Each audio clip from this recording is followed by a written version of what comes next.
The Revel, the moped sharing service, resumed operations in the 5 boroughs today with a month-long after a month-long shutdown following several fatalities, including the death of our own CBS 2 reporter Nina Kapoor. CBS 2's Alice Gaynor live now in Midtown with more on the new safety requirements. Alice.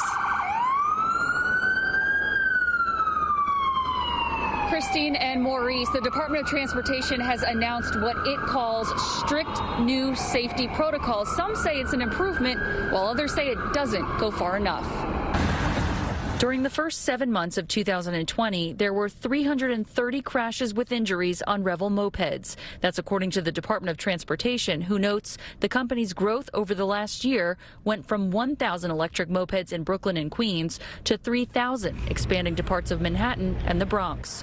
On July 28th, Revel voluntarily ceased operations after 3 rider fatalities in 10 days, including the loss of our colleague, Nina Kapoor.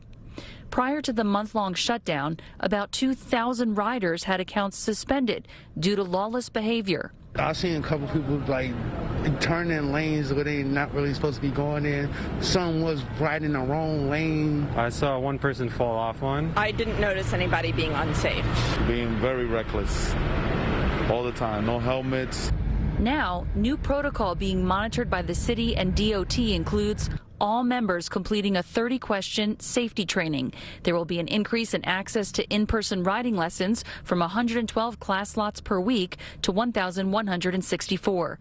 Data from mopeds will be used to identify riders who ride in parks or the wrong way down one-way streets, and the company will increase penalties for bad behavior. There's also a new community reporting tool, which allows members of the public to report dangerous riding. Riders must also prove they're wearing a helmet by taking and submitting a selfie prior to each ride. I don't think it's enough. I don't think so. Somebody could take a picture with the helmet on and then just take the helmet off, I suppose. Others think the new rules may help. That should do something for safety. That should.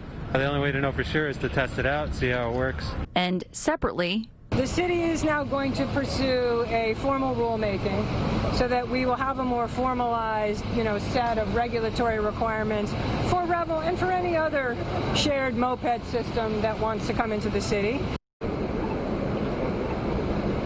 the city says it has a right to pull Revel out of service if it feels that there are issues with safety, though they could not provide a threshold for how they measure that. There's also a 60-day trial period. Revel is suspending operations from midnight to 5 a.m. because the DOT found that during that time period, there was an increase in crashes. Live in Midtown, Alice Gaynor, CBS 2 News.